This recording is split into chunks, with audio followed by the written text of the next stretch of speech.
So one thing that I've decided to do is most of you guys, right? A lot of you guys are in the Facebook group, in the free Facebook group. But one thing that I've started realizing is that Facebook, as much as it's a great platform, it's not necessarily the platform where I have the ease of interacting with people in my audience. The easiest place for me to interact with people is either on Instagram or Discord, because our community of customers, of paying customers, is actually on Discord. So one thing that I've decided to do is we've decided to actually get you guys an actual community. Okay. So this will only be accessible with people who actually join this challenge. What this means is some people, we have almost 1,400 people on Facebook, right? But only like maybe 10% of people will actually be able to access this. It's actually a private community and it's not free, but it's, it's still kind of free for you guys. But this will be like a private community of people who are actually who have joined this challenge, or people who will actually be going through this challenge. Okay. And what you get in here is you'll you guys will be able to literally get access to me. Okay. I think that I'm spend more time on Discord than on Facebook. And you guys will be able to get the recordings of this challenge that, for the 5 days. You guys will get access to the assets by joining this private community. And you'll get access to also the team. Okay. So you'll get access to the same team that, our customers who pay, close to 5 figures have access to. Okay. And my goal with creating this is just to make it easier for me to see your questions and to be able to just help you guys out, and to also share some more some more good stuff, right? So like more private content and stuff like that. Okay. Because I feel like Facebook is just becoming too annoying, or it's just full of people who are just not really about this game, people who just want to join communities just because. My camera is a bit laggy. Not on my end. It might be your internet, because I have like 500 megabytes per speed, or like the internet. I can't get more than that. But Aman, you talked about when's London Mastermind. So for who here is in London, by the way, can you put in the comment section if you're from London or in the UK? We have Tevin, we have Tom, we have a short flight away. Cool. Freddie, let's go. Tom Kane, UK. Yes. Okay, perfect. Amazing. So this is not really the topic of today's call, but I'm thinking I'm going to be going to Ireland in next week, Monday. And then towards the weekend, I'm actually going to the UK. Okay. So I've decided that in order to make it a business expense, I have to do something business related. So I'm going to be hosting a mastermind with me and well, of course, me, but with also Marcus. So if you guys know Marcus, he's also in the agency space. He has a course for agency owners. So we're thinking of doing it. It will probably be last week of the month. So maybe Thursday and Friday of this month, the last week. So if you guys want to join, definitely we'll be giving you guys more details later today or tomorrow or later this week. So that will be fire. So Belle, can you give access to the link to join to in the chat to people who are here? Let's go. Yeah, Aman, get the R8. I need that. Belle, if you can just give people the link to join Discord, that will be fire. So you guys can just join that community, and then we'll be sharing everything from on there. Okay. Now, another thing that I wanted to share is that for those who weren't here yesterday, or for those who left before, one thing that I've also decided to do is, yesterday someone asked me if I'm not sure if he asked me for a discount, or but they asked me about the price of the program, right? And I decided to give everyone who's part of this challenge access to a discount of $4,000 to the main price of the $500,000 program. Okay, so if you're part of this call or the next 5 days, you get access to a 4K discount. But another thing happened where, you know, Hassan's calendar literally got filled out yesterday. So we're not necessarily going to onboard 100 customers in a week. So what I've decided to do is that we're going to put a time limit on this discount. So you have until next week, Wednesday, to take advantage of it. Okay. So if you're currently struggling to, or you're just tired and lazy and you just rather have our team take care of everything for you, then you get access to a 4K discount on the 10K price. I'm not going to go spend too much time on that because that's not the point of today, but just wanted to get you guys aware of the discount. Now, let's get straight to it. And by the way, we've started building out the program for the, well, it's not really a program, but we've started now documenting the challenge. So now for those who will be part of the this challenge, you guys will get access to this 5 days, because this is technically like content that you can actually implement on, right? So we're actually building out the content on Notion. So everybody will be joining the Discord will be getting access to this, and customers. I know Alex, I know Francesco, who are customers, are on this call. So you guys will also be getting access to this, of course, but we just need to wait a few days for us to finish the event, for us to be able to document everything. Okay, so we'll be giving you guys access to the worksheets and everything like that. So it will be pretty fire. Now,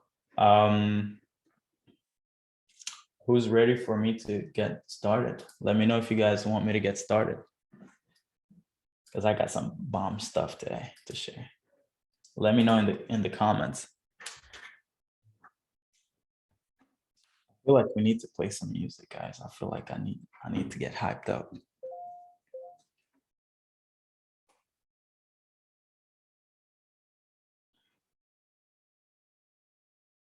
Okay, so someone just sent an email saying that they've been trying to book a call to move forward with signing up, but the link does not work. Hassan, can you get back to this prospect, please? I think the link is not working. Okay, cool. Let's get to work. All right, let's drop some bombs.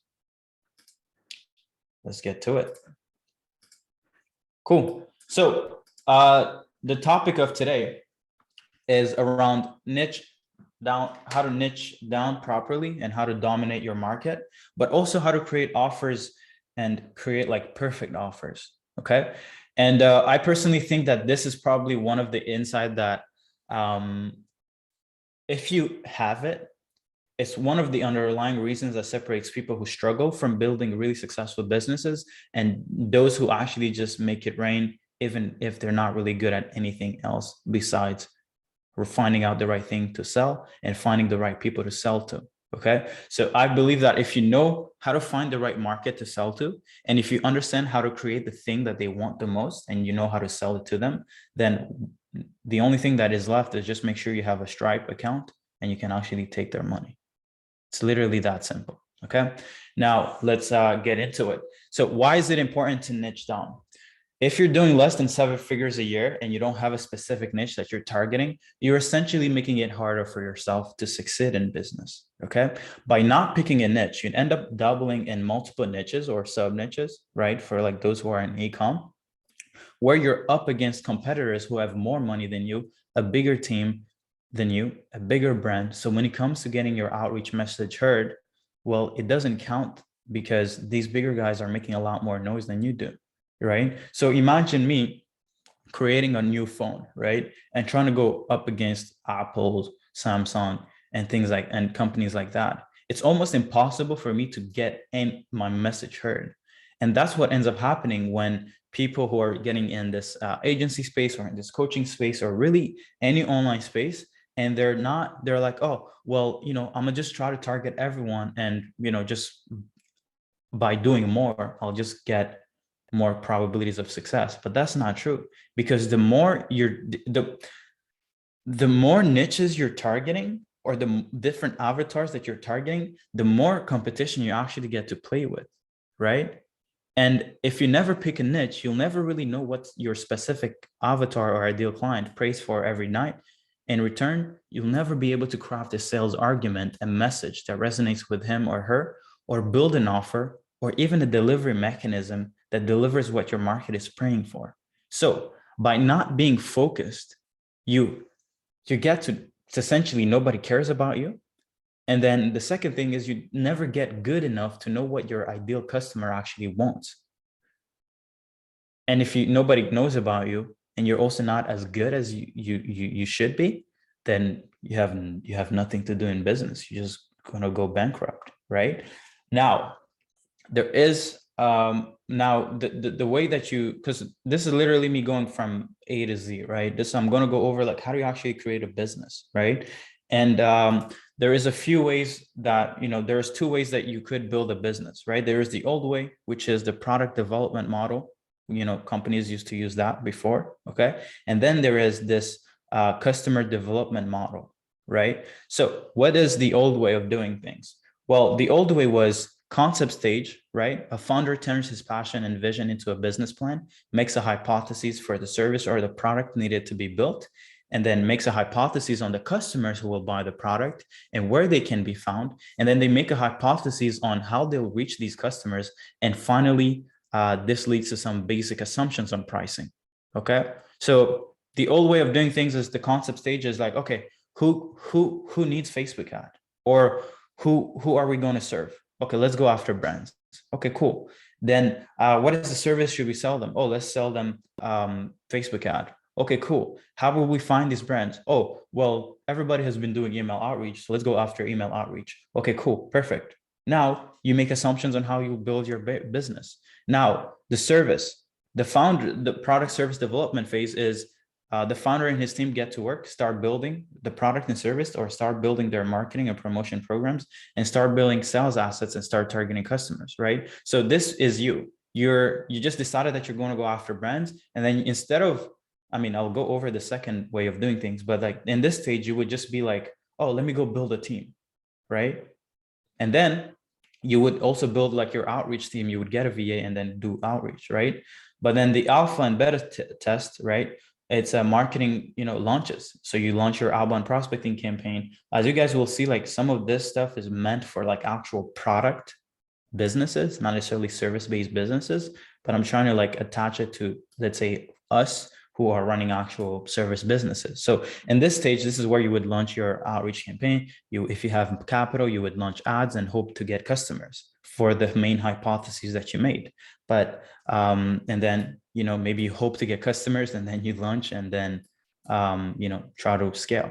Right now, what is the customer development model? Well, before I go over it, I'll just go over the main difference between the customer development model and the product development model.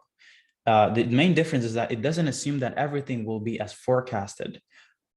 Each step of the customer development model is drawn as a circular track, because unlike the product development model, it understands that the process is iterative. Finding the right customers in the right market won't happen on the first attempt, right? And these are the 4 steps of the CDM process. Okay.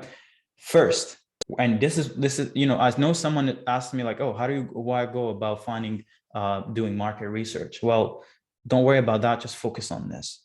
Phase 1 or stage, the first stage is customer discovery. The goal with this step is to find out who the customer or the niche is, and whether the problem you believe you are solving for them is important to them, right?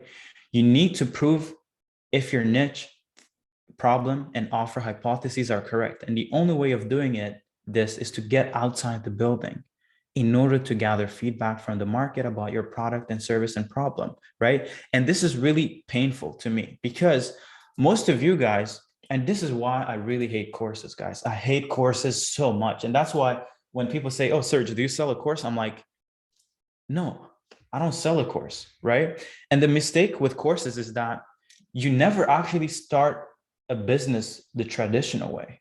The main reasons why you start a business is because you find a problem and then you want to solve it. But most of us, or most of everyone who's on this call, started a business because they wanted to make money. But nobody gives a fuck that you want to make money. I don't care if you want to make money. I care about me. So now the reason why I've personally seen success is because I've gone the other way around. I've gone through a course wanting to learn about how to start an agency, but what actually made me money was figuring out a completely different problem and building a new solution for that problem, right? So check out my story, right? I go into Agency Incubator by Iman. I learned how to start an ads agency. I learned how to find people on LinkedIn. I learned how to find people, how to find media buyers, how to do a bit of Facebook ad. There wasn't really much to do about Facebook ad in that course. I learned most of it from Sam Ovens, but I struggled for 9 months after doing that. Why? Because all I was focused on was me.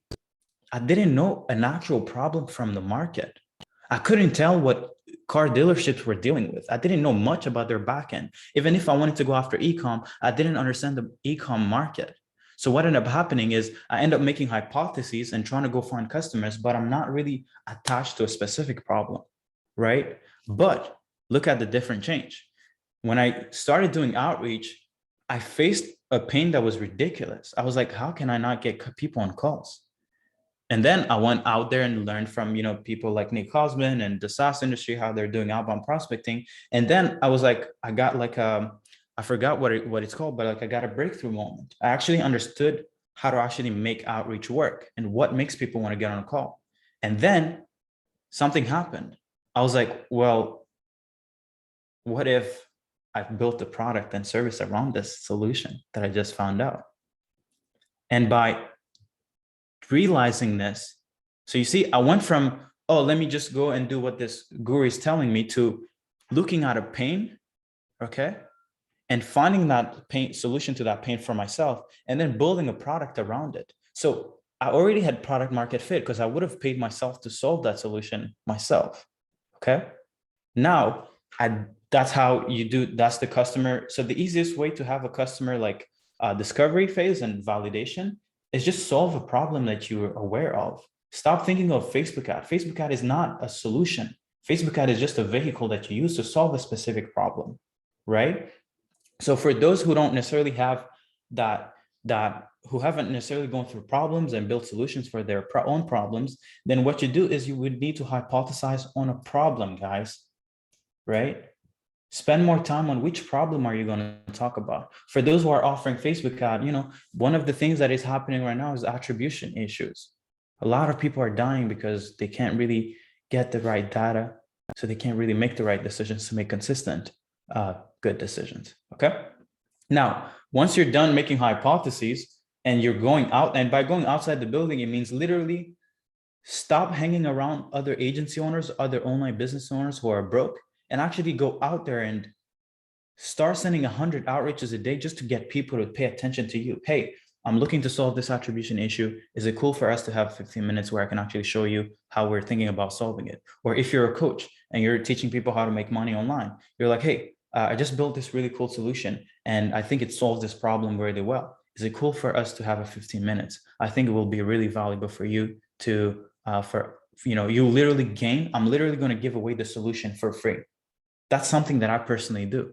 If anyone I've ever tried to get you on a call, have I ever tried to get you on a call without offering you something in return? Never. Most people will get on a call if you actually offer them something. So that's what I always do. It's like, hey, I think I have a great solution for this specific problem. Maybe it's appointment setting. Maybe it's how to really get good attribution, attribution as it was before iOS 14. Maybe it's how to create really great offers. Is it cool for me to share with you how I've done it? If no one wants to get on a call for the value that you're looking to provide, guess what? It's because the thing that you want to provide them value on is not valuable enough for them to spend 15 minutes with you. So even the fact of someone wanting to get on a call with you is proof of concept that the problem actually matters. So I'm spending a lot of time on this, but it's actually really valuable, guys. Okay. Now, customer validation. The goal with this step is to prove that you have a set of customers and a niche that reacts positively to your service or product. Validation happens when you're able to relieve your customers of some of their money I love like this. Like, yo, let me relieve you from some of your money, please. You know, it's a burden. Okay. Once that's done, then you focus on building a sales roadmap, a playbook of the proven and repeatable sales process that has been field tested and by successfully selling your product or service. So a lot of you guys are like, okay, but how do I sell? Trust me. If you get someone on a call and you show them your mechanism, people will want to buy automatically if you actually have something valuable to sell. You don't need to sell. Nobody needs to sell. Anyone who's telling me like, oh, Serge, how do I become a good at sales? Well, why are you focusing on selling, bro? Focus on creating something so good that people actually want to buy it from you without needing to sell. I didn't need to sell you guys on this event. You guys just showed up, right? I didn't get on one-on-one calls. I know people who, if they tried hosting this event like I'm hosting it, nobody would even show up because they have nothing of value to share, or they haven't given enough value prior to starting such an event. Okay.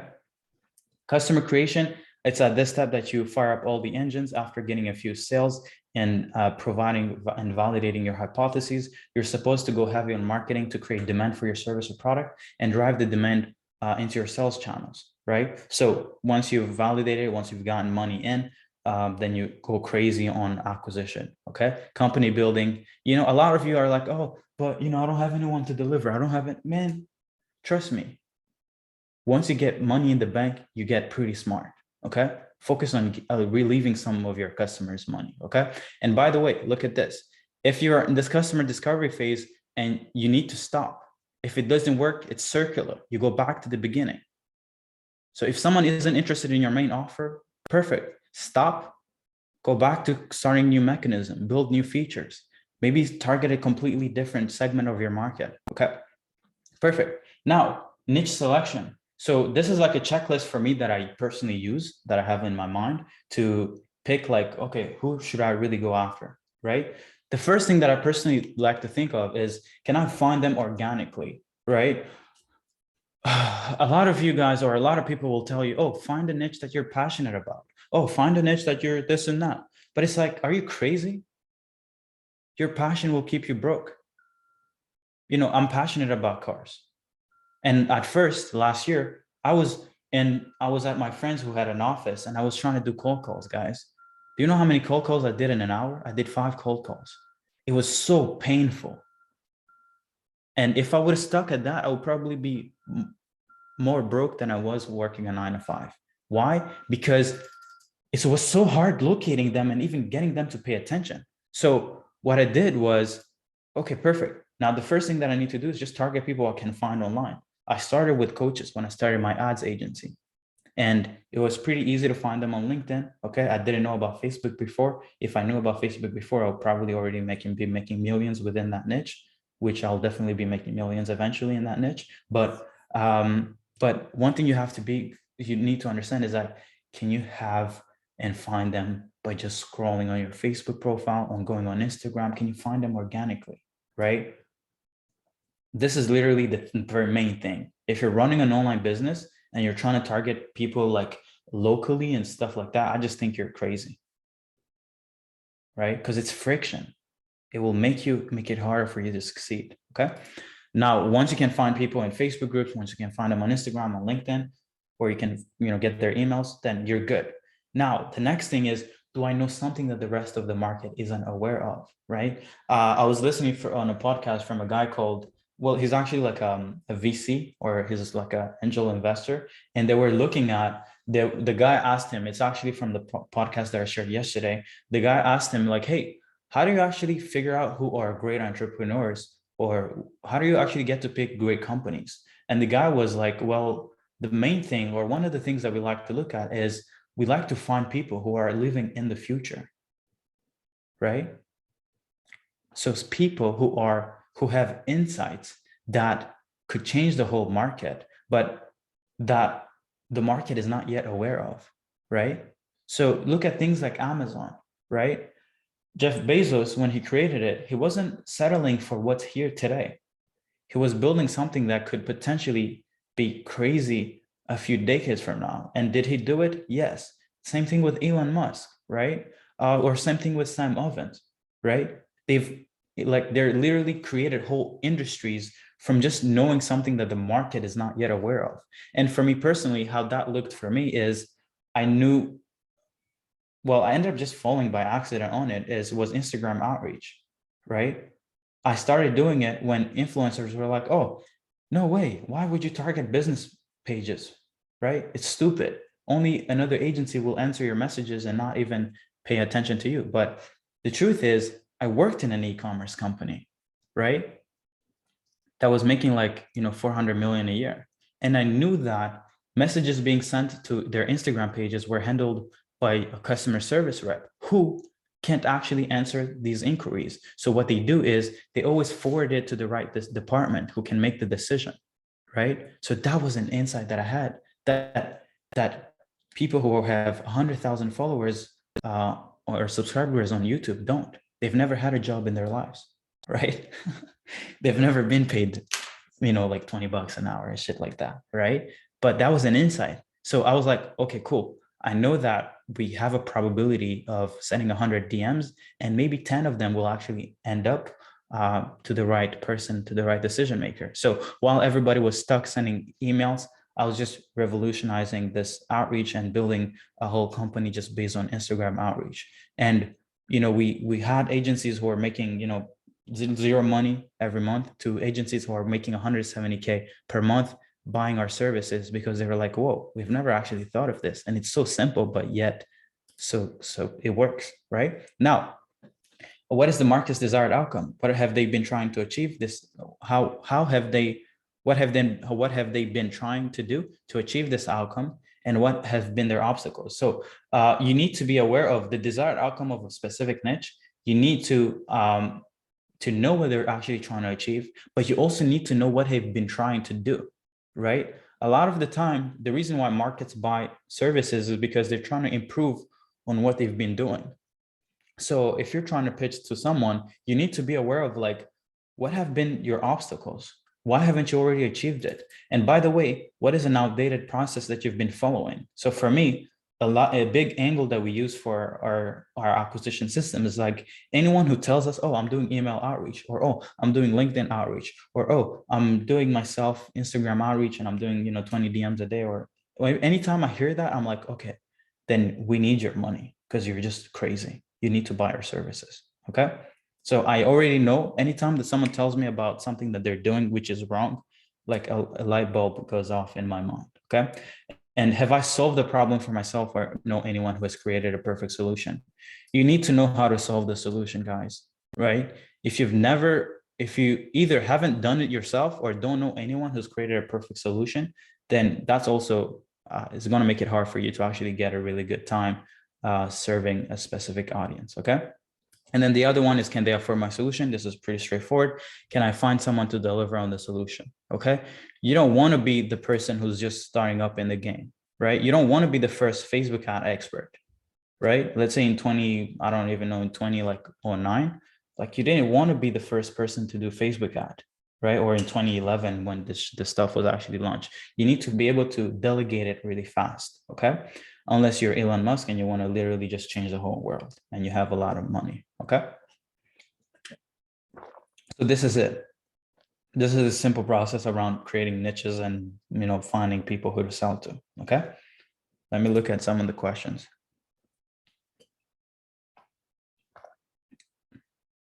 Oh, quick question. Before I actually go further, one of the things that I forgot to do, I actually forgot it. For anyone who's participating in the event, okay? Who here would like to have a one-on-one session with me? Comment in the chat. A one-on-one session with me, free, nothing, and I won't be selling you anything. Let me know if you'd like to spend a good 30 minutes to an hour with me. Cool. Perfect. Now, perfect. Now, all I really need you to do, okay? Because the reason that will keep me from not growing and not becoming good is not having people know me, okay? So if you want to be able to have one session with me, all I would like you to do is open up your Instagram or your Facebook. Okay. I want you to take a story of this challenge, okay, on your screen, and I want you to tag me. Okay, so go on your phone, take a screenshot, okay, or take a story, and then just tag me on Instagram, Serge Gatari. And then from the people who will tag me, I'll shoot you a message, and we'll have I'll pick a one-on-one session with whoever I get to decide. I mean, there are 84 people today, so I'm probably not going to be able to pick everyone, but I'm going to be getting back to everyone who tagged me, and actually book a session with you. Okay. Because I did it in the beginning of the call. Let's go. Amazing. Awesome. Yeah. Because this is literally my only fee for you guys being here. It's like, just share with the people who are in your audience, in your network, and let them know that, you know, that I exist and that we exist and that this challenge actually exists, because a lot of people are broke. And like Alex Hormozy would say, I don't want you to be one of them. I feel like that's so cheesy and that's so corny, but it is what it is. But like, guys, like, let's share this thing. I feel like, you know, I'm tired of being a small fish in the pond.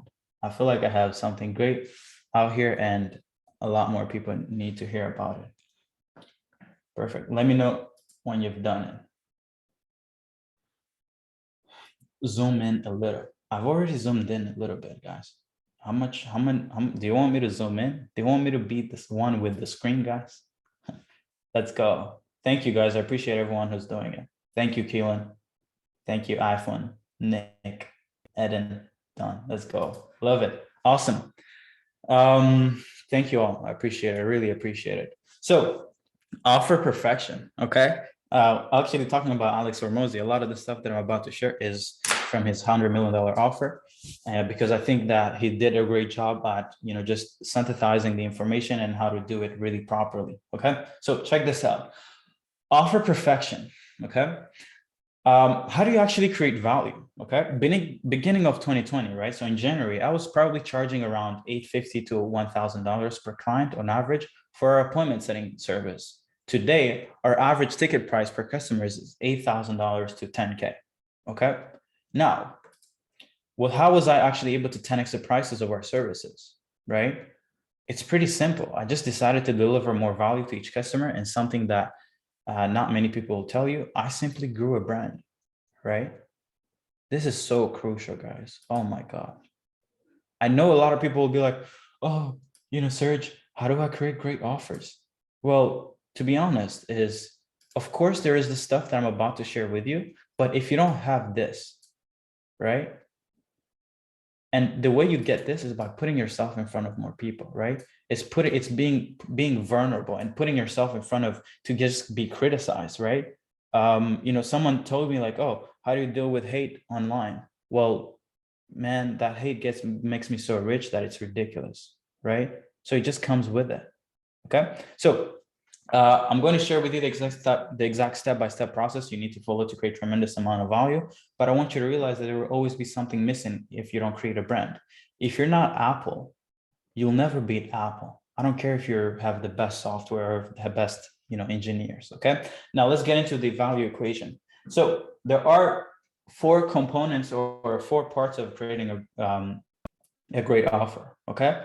The first one is, are you promising them the most desired outcome? Right? So what do I mean by this? Is a lot of people will come in, right? A lot of people who sell to agency owners will come in and be like, oh, we help you get to 10K per month. Although that's a great promise, 10K a month is actually no money. So anyone who's offering you that outcome, just know that it's because they either don't know how to create really good offers, or they're really not confident in what they're doing. Because listen, there are people working 2 jobs to make five figures per month, right? You don't need to build a business, manage people to make 10K a month, right? All you really need to do is just get the job. Okay. So check this out. So now, so you need to make sure that if you're targeting, actually what I will do is, in this case, I'll actually ask you guys to give me an example of like of how to really create more value as a paid ads agency or e-commerce agency. Okay.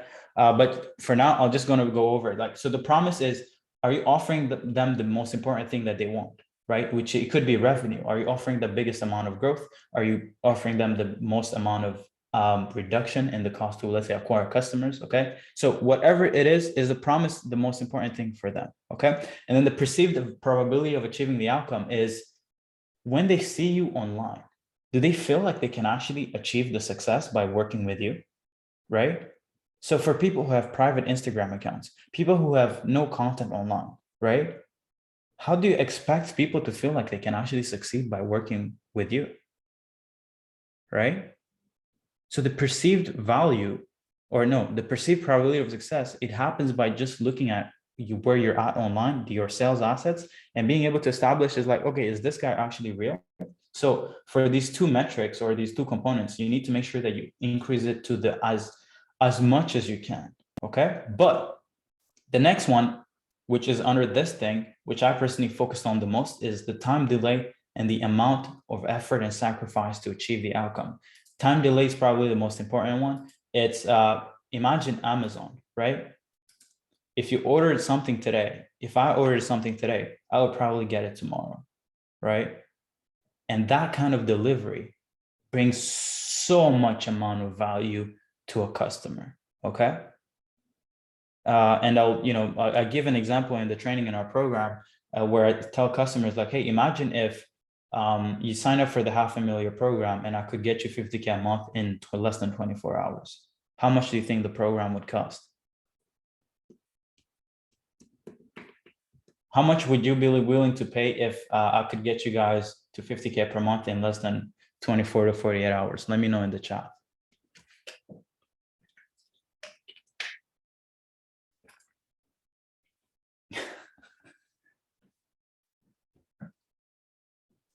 So you'd say you give me that amount and then I give you 50K a month business in less than 24 to 48 hours. How much value would that be?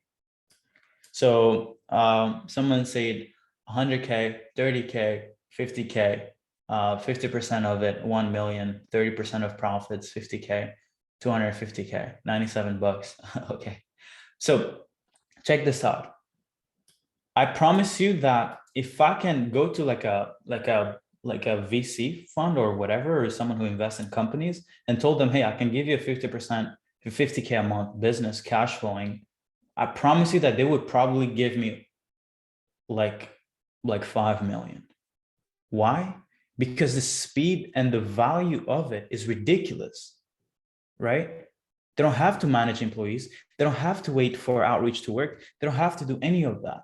They just give me an amount and then they start getting positive ROI the next day, guys, right? So for you guys, when you're running businesses, instead of trying to be like, oh, I'll give you results in 3 months. How about you get the results in a week? Why do you have to wait for a month or 3 months, right? And then the second thing is, or the third thing or fourth thing is the amount of effort and sacrifice to achieve the outcome, right? You need to make it as easy, as effortless as possible for your customers to get the outcome that they want, okay? A lot of people are like, oh, run a lean, mean agency or run it lean like a coaching business. But it's like, okay, but what's the point? Is your goal to be broke or is your goal to help your customers? Your goal is to help people to the point that they pay so much money that you don't even know what to do with it, right? So promise, perceived probability of achieving the outcome needs to go up, time delay needs to go down, and the amount of effort and sacrifices your customers put in need to go really down, okay? Now, how would you create more value as a paid ads e-commerce agency, right? Or who could give me an example of a service that they're running? Or is the e-commerce agency a good one for me to use? Let me know in the chat.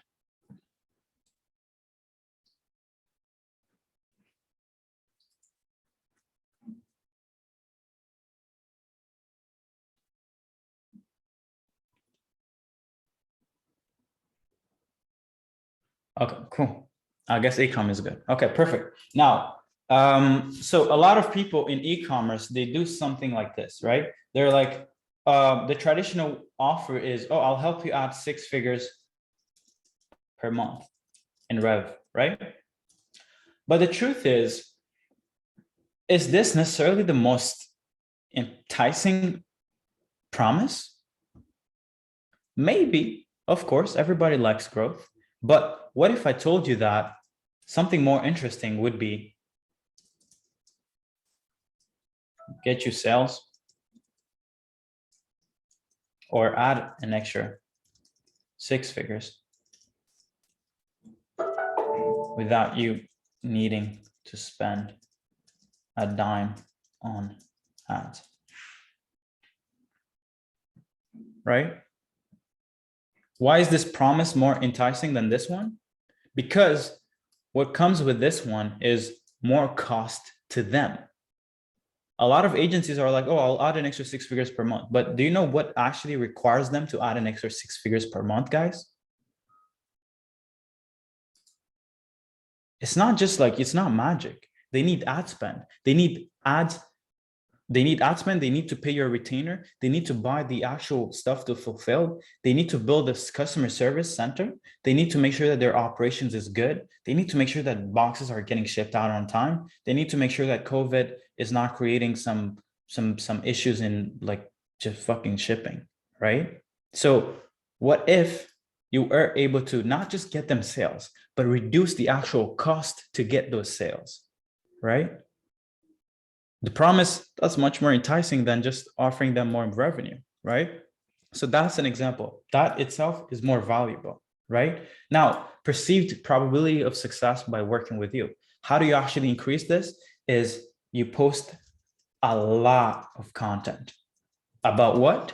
About what you do, how you do it, case studies, yourself, like literally just showing up online is also achieving, it's just it's just it creates some authority, growing an audience, okay, and just having as much social proof as you can, right? Social proof is key here, okay? If you have no social proof, then the perceived probability of success by working with you is close to 0. If you don't have any social proof online, nobody wants to work with you. That's it. That's all. Okay. Time delay. The traditional thing that agencies have come to believe, or anyone really online, is that, oh, well, it takes 14 days to launch your ads. It takes a few testing, a few this and that, and then it's probably after 2 months that we'll be able to get consistent profit. But it's like, why? Right? Yesterday we talked about reasoning from first principles, right? Is it really true that you need to wait 3 months to get a profitable campaign going? Most people are like, oh, well, yeah. So this guy said it, and he wears Pateks and he wears Richard Mille, so he probably is right. But is that really how you should reason? Should you reason from who's the richest, or should you reason from the actual core underlying truths that actually make the thing work? What makes it work is, what makes an ad campaign work is, do you understand why someone would want to buy your thing, right? Do you know what problem it actually solves? Do you know what they've been trying to do to actually solve that problem? And by the way, this is literally creating offers. Advertising is being able to know your market, right? So, and be able to communicate that value really well in an ad. So if you can spend a month market research, right? And this is for an ad agency, by the way, and look at past data, look at competitors, okay? And understand everything that they're doing and how they're actually being able to sell their products, then your first few ads will work. And then you don't need to wait 3 months to actually make it work. Because if you give yourself 3 months to make an ad campaign work, then guess what? It will take 3 months for your ad campaign to work, right? Because the time you allocate to solve something is the time that it takes to actually solve it, right? But what if you put constraints and be like, hey guys, in 30 days, we'll get you guys a 3x return on ad spend, right? And stop going with what everybody else is doing, right? It's not the truth, guys. Unless the laws of nature says that, oh, it takes 3 months to actually get a campaign running. Okay, cool. Then we give up. It will always take 3 months. But the truth is, you know, no, it's not true. Of course, I'm not saying that it won't take a lot of iterations. It will take a lot of iterations, but I think that if you were to double down and understand your customer's audience really well and figure out and even talk with people who would buy those products and just figure out what they want to hear to buy them, then just spend time talking with the audience. Okay. Now, effort sacrifice, right? This is what happens with a lot of agencies. They're like, oh, we do Facebook ad only. You will have to provide creatives. You'll have to make sure that you have a converting website. You'll have to make sure that you have everything that works like that. But guess what? What you're doing is that instead of reducing the amount of effort and sacrifice that the customers has to put in to achieve the outcome, you're actually increasing it, right? So if you really want to create an amazing offer, guess what? Take care of creatives, CRO, email marketing, SMS marketing,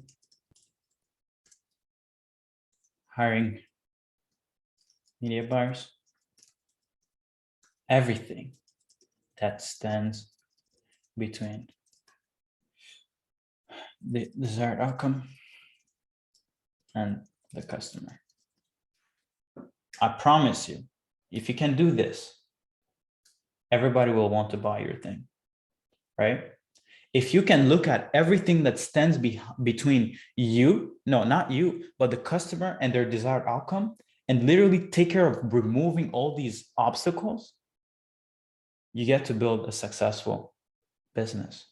Because all people have to do is literally hear about your message, give you the money, take a loan, get something, figure out if they sell their houses, figure out if they sell their Porsches, and just give you the money, and automatically their desired outcome gets delivered. That's how you create an amazing offer, right? You take over everything. And a lot of people will be like, but, oh, Serge, I don't know how to do CRO. Oh, I don't know how to do creatives. I don't know how to do email marketing. I don't know how to do SMS. I don't know where to find media buyers. Well, figure it out. Isn't that why I pay you?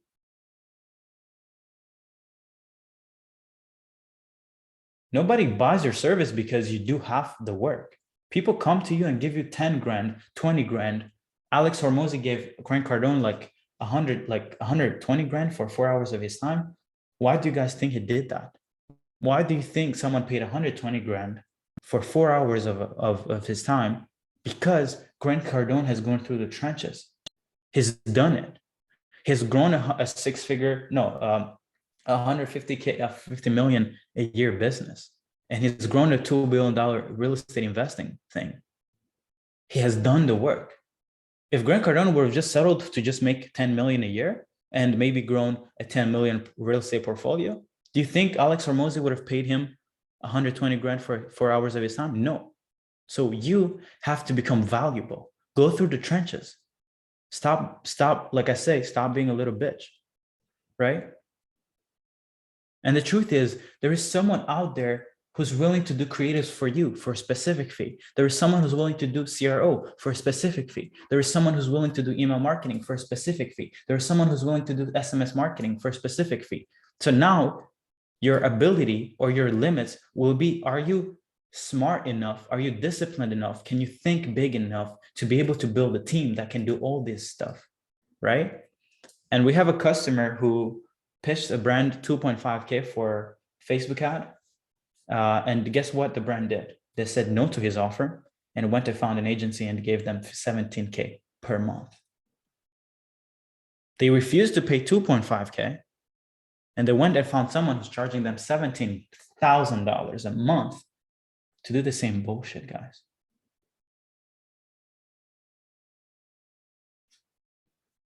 So stop complaining about the fact that you can't do shit, figure it out, right? That's how you become a shark, right? You're making me think of all sorts of ideas, bro. Exactly, like, please, think bigger, right? By hiring media buyers, Manu, what I meant was, it actually had this idea, right?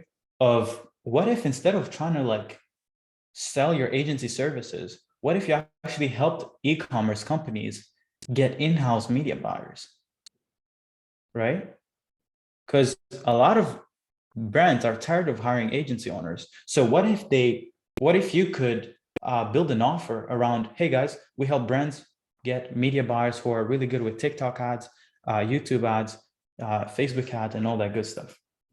Is it clear? Yeah, a media buyer agency. It could be sick, right? Can you give an idea offer of attracting realtors? Pretty simple. Promise them 7 figures per year because all of them are broke and all they do is just go door knocking. They're crazy. Perceived amount of success. Make sure you post a lot of content around what people like Ryan Serge do. People like really, like a lot of successful. So if I was going to pitch a real estate, if I was going to start targeting a real estate or real estate agents, I would actually look at what the big guys are doing, those who are selling $1 billion in real estate every month, and use that as social proof and just use them as case studies. Even if I don't have any case studies, I'd be like, hey, I've looked at what Ryan Serge is doing with his YouTube tactics, with his content on Instagram, with him building a really good audience. And I would just get you, hey, what if you did the same? What if we build you an audience of real estate investors on Facebook groups? What if we actually did outreach and we built you an audience, okay? And then we targeted that audience and find lookalike audiences, right? And then, but for me personally, I just think that real estate agents are really shit at creating content, right? Because everybody can sell a house. There's no tactics in selling houses, but what they need is they need to build a brand. So take care of creating content for them, take care of building the ads for them, take care of building really cool websites, take care of building really cool stories, okay? You need to be really good at storytelling. So for me personally, I'm in this consulting niche, so I'm going to talk about what we personally did, okay? So what have I done to increase the value of what else, and what else do I need to work on, okay? So for a promise, I went from telling people that I could help them get to 10 to 20K per month. I increased it to 50K a month, right? Because I know making 10 to 20K is not anything, is not much. And most people who are making 10 to 20K per month either go to 100K a month or actually go back down. And this is a trend that I've seen. A lot of people get to 15K per month and they start posting on Instagram and they start buying Rolexes and they're like, oh yeah, I just made it. But I'm like, bro, I wouldn't be able to sleep at night making 10K a month.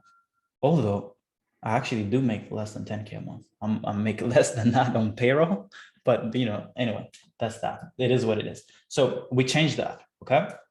And then perceived level percentage of success, social proof.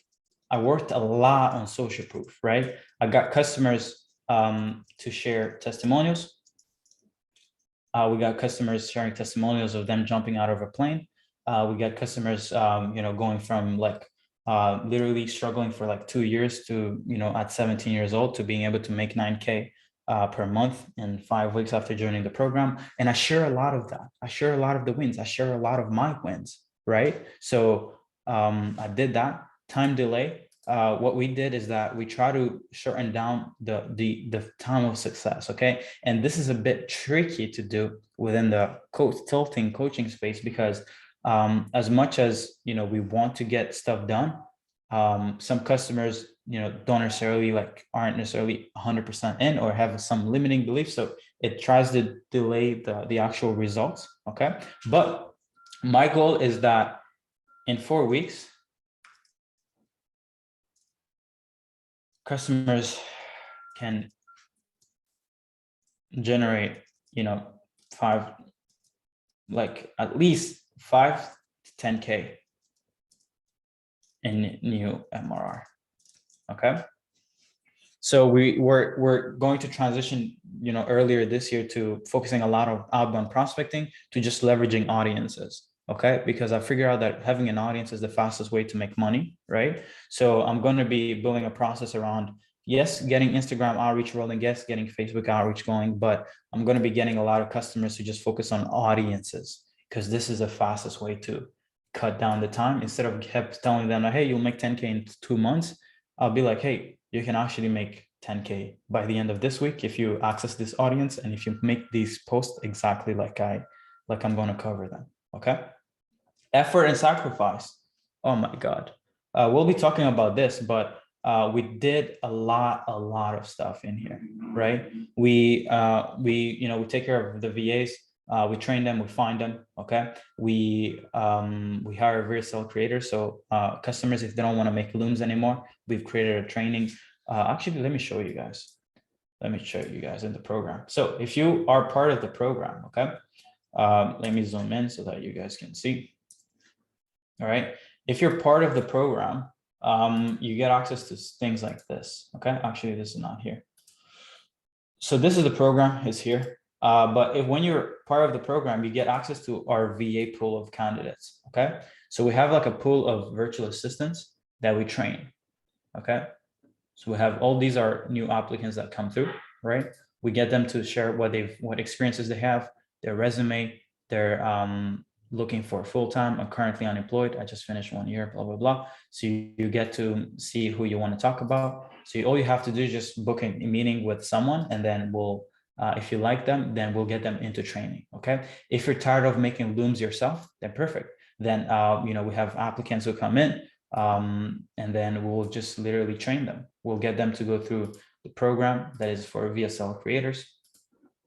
Then they get to understand how to make looms, all that good stuff. Okay.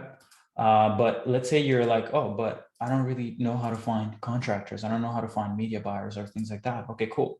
Well, we're going on sites like Upwork and getting people to apply. Okay. So now you have everything here. So essentially, you get most of everything here. Okay. So we take care of it for our customers. And I bet that not many people out there are doing it like we're doing it, right? I'll be answering questions later on, okay? So maybe Reg, Chanel, can you guys just take care of the questions and I'll answer them later on. But also one of the things that I did is I asked myself, and this is something that you guys can really do. It's a good thought process of asking yourself, what could keep my customers from adding an extra 50K per month? Or what could keep my customer from not adding a 6 figures per month if they're a brand? What could keep from my real estate agent customers from not hitting 7 figures per year, right? For me, and this is how I improve the program, okay? I sit down and I think of like, what are the things that are really keeping my customers from not winning? I think of things like, hey, the market has become numb to the message and they're tiring of being spammed on specific channel, right? So if someone is on email and I know that emails hasn't really been working well because the market is numb, then we get them to switch. They're not aware of the right offers. So customers are like, oh my God, like, when I was running the appointment setting service, the reason why I stopped is because I realized that the shit that my customers were selling wasn't really good anymore. So what I did was I transitioned out of just doing done for your appointment setting to building a program where I can actually also share my insights on creating offers. Okay. They can't think for themselves. There's too much noise and they lack the mental models to find out what the truth is and avoid the lies. Boom. So that's where I share about mental models, right? For those who were here yesterday, you guys learned about that. Now you can think for yourself. They don't know how to hire, and manage a team of VAs. They're just used to being sold $150 virtual assistants who end up not being able to do anything. So we take care of everything. We find, we hire, and then we manage the team or we train the VAs for them, okay? They're not consistent in making looms. Oh my God, this was hurting me, right? And this is why I was like, yo, what if I actually took it away from my customers, right? So now we've built a VSL application process and training. The competition increases and everybody starts selling the same thing, right? They're part of groups of like 3,000 other course or students, and people are selling the same stuff. So nobody actually has a really good offer. My lack of skill set, knowledge with the different facets of the business, right? So what I do is I end up bringing insights from people who are actually running agencies. So we have consultants. I mean, I'll be discussing this later on, but all these stuff that I end up thinking of, I actually just build solutions in the actual program for it, right? They get access to our frameworks and they never implement anything. So at some point, we'll literally just be doing the work for our customers totally, right? Because I don't want them to be the reason why they're not succeeding, right? They don't have the capital to invest in their business, to buy access to an audience. So sometimes we even pay the VAs for our customers, right? If they're literally like broke, then I'll be like, hey man, it's cool. I'll pay the VA for this month. Okay. So that outreach actually keeps going. They're not disciplined enough. They can't think long-term. They don't know how to build a team. They don't know what needs to be prioritized, all this good stuff. So we actually end up solving it. Okay. So, so that's that. Now, how much should you charge and why should you charge high ticket? Okay. This is sick. So let me show you what most business owners will do when pricing their products or services and deciding what they want to offer. They look at what the marketplace is paying for their competitors, right? So if you're a coach of an agency owner, you'll be like, okay, well, someone is charging 1,500 for a service for Facebook ad. Okay, cool. Let me charge 1,500. They look at what their competitors are offering. Oh, they're just offering Facebook and nothing else. Okay, I'll offer that. Okay, they decide to charge a bit less, so they're like, oh, I'll charge 1,250 or 1,000 just so I can undercut the competition. They decide to offer a little bit more value. They're like, oh, I'll help you learn how to leverage influencers, right? Just a little bit, maybe like a consulting thing, right? And end up with a value proposition of more for less. What's the consequence of doing this? Well, everyone ends up racing at the bottom. Everyone ends up competing for who can offer the most for the cheapest price. And that's why most business owners never achieve actual financial freedom or even true wealth. Because all you're doing is like, oh, can I offer the least for the most amount of money, right? So, but what ends up happening is that business owners, when they're looking for people, they just go for the cheapest and who can offer the most for the least, okay? And then all that ends up happening is that they just end up sad, scared to spend a little dollar to grow their business, and they end up hating their lives since they're sacrificing their lives for pennies, right? And this is really the most important thing. You're literally sacrificing your life and you're charging $1,000, $2,000, $3,000. Are you crazy? You don't get this life multiple times, bro. You only get it once. So you better start charging enough for you to be able to, after you're being annoyed by Facebook ad, at least go for a drive in a Porsche, right? That's much better. Go cry in a Porsche or some shit like that, okay? So you better make sure that you don't model these business owners, right? Instead, deliver as much value as you can and charge as much as you can for it. The benefits of having the highest price and providing the most amount of value to your customers are the following, okay? It's on two angles. Your customers, well, what happens on the angle of your customers, okay? Well, your customers increase the level of commitment, right? So if for me, the fact that I charge 8 grand or 10 grand means that I will not be getting that person who's not dedicated to their business to actually sign up. So they actually, and this is probably why I even charge that amount, because I want you to be like, God damn, this is a lot of money. But at least if you end up deciding that you want to move forward, at least it's for the rest of your life. It's not like, oh, I'll do this for a month or two and then I'll quit if it doesn't work. Because if you buy $1,000 course, guess what? You may not even finish it, right? Because the level of investment wasn't that huge. So you're actually like, yeah, it's just $1,000. It's cool, whatever, right? But for me, I want you to break so much your bank that you actually be like, man, I have to make it work because there's no way out. I don't even have the money to pay Serge. How the hell will I even make this shit work? Right? I want to put your back against the wall, because for me, that's what I did. I just quit my 9 to 5. It was bullshit, right? But most of you are tiptoeing your way to success. And guess what? While you're tiptoeing your way to success, I'm sending 1,000 outreaches a day. Who do you think will win? I'll win consistently, right? The perceived value of your service increases, right? You become the Bugatti or the Chanel of your space, and your customers start loving what you do for them, right? I swear to God, customers who have paid me $7,000, $8,000, 10 grand, there's no one who loves me more than them. Because once you interact and give someone a lot of money, you respect them, right? Third, if your customers are highly invested in your mechanism and value your service, therefore they get better results because they're invested in everything and they value it. And then you also reduce the demandingness of your customers. You are able to increase the level of fulfillment for your customers since you have more capital to invest in the business, therefore making it unreasonable for them not to achieve their desired outcome. So check this out, guys. Do you think the course that you bought for $1,000 or $2,000, do you think they'll have, do you think they'll be able to do this? Let me show you an example, right? Let me show you an example, because I think that you guys really think that this is like like some games, right? Do you think that there is any of the courses that you guys have gone through? Do you think anyone has made a list of every customer that is in their course or in their program to know what they're struggling with? What is the one thing that they're struggling with the most, right? So what we personally do is that, before the year ended, I asked Haisam, hey, can you actually get in touch with every single customer and ask them what is the one thing that they're struggling with, okay? And then we'll actually be going in and giving a one-on-one session with every customer to solve exactly this problem. Why do I have the ability to do this? Because I've charged them enough to be able to pay someone to make it unreasonable for us not to be aware of what they're struggling with the most, right? So if someone is struggling with content creation, then perfect. I'll get on a one-on-one call with them and then help them with content creation.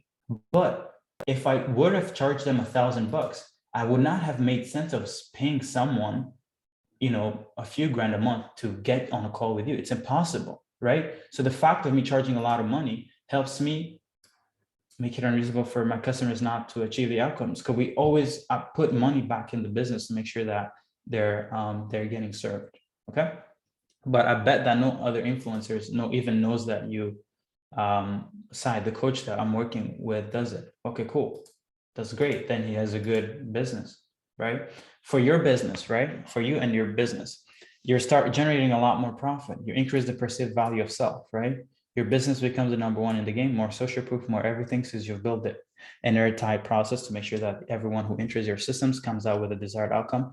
The more revenue, profit, the better talent you can attract, the better the customer's experience, the better the service, the better everything. The level of conviction of your growth team goes up, which in return ends up pushing them to grow your business at even faster pace. If I'm charging $1,000 and I'm giving someone 15% commission, that's only $150, right? But if I pay them $8,000, or if I give them 15% of $8,000, that's a lot of money. That incentivizes them to actually help me grow. Okay, so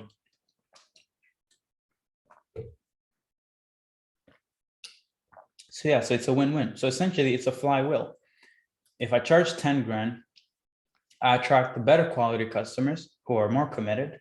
And since I charge a lot of money, I get more revenue upfront, and I get a better backend. I have better team members. I have better systems. I can literally build the best stuff for my customers. Okay. And since I can build the best stuff for my customers and the best systems, then customers' results get better, right? And since more customers get good results, then that means that I can actually charge even more, because now everybody else wants these outcomes. So it's like a feedback loop, right? Where this starts here, I get good customers, I get more money. More money means I can invest in the system, and then in the system gets them better results, and then I get better results here, then I can command more price. Okay. And how high ticket prices help client acquisition build the best scaling program in the market right now? Well, we do everything for people, right? We perfect their existing offer or help them create an offer from scratch, right? We have almost over 200 customers now. So we've seen a lot of offers work and those that doesn't work. So if I see you struggling for 2 years and you haven't really been able to make at least 50K a month, I'll be like, hey man, like just stop the bullshit. Just try this offer out here, right? So all I really need from you is to be open-minded. Now, the next thing is find the target customers and identify their problems and the mechanism to solve that problem, right? So if you come in and we help you create a new offer, then we'll also help you find the right mechanism to solve that problem, or the best one. And then we also help them pick the best outreach channel for their services. We hire a VA for them, we train them, we review their assets, we review the content, we review the messages, we review the material to make sure that it's ready for outreach, constantly reviewing their outreach campaign and optimizing them as much as possible. We provide a weekly content calendar to follow. We provide and search for free and paid audiences to outreach and find to create strategic partnerships. We'll be talking about it tomorrow, about the different acquisition systems. But so this is it. Like, we've literally created, if you want to create strategic partnerships, we've created audiences for you to find these people, right? If you want to leverage paid audiences or free audiences in e-com or real estate, then we've created audiences. So when you join, we're not asking you to get crazy smart. We're just giving you the audiences, everything you need. Okay. So we provide already trained video sales letter creators, right, to automate and delegate their Loom creation. We hold them accountable. We're in work one-on-one every day until they launch their prospecting campaign. Okay. Unless a customer doesn't want us to help them, then in the first 14 days of joining, our goal is to make sure that we're harassing them literally. Hey, is outreach ready to roll? Have you picked your VA? Is the Instagram account ready? Did we get the first Looms request? Have you created the Looms?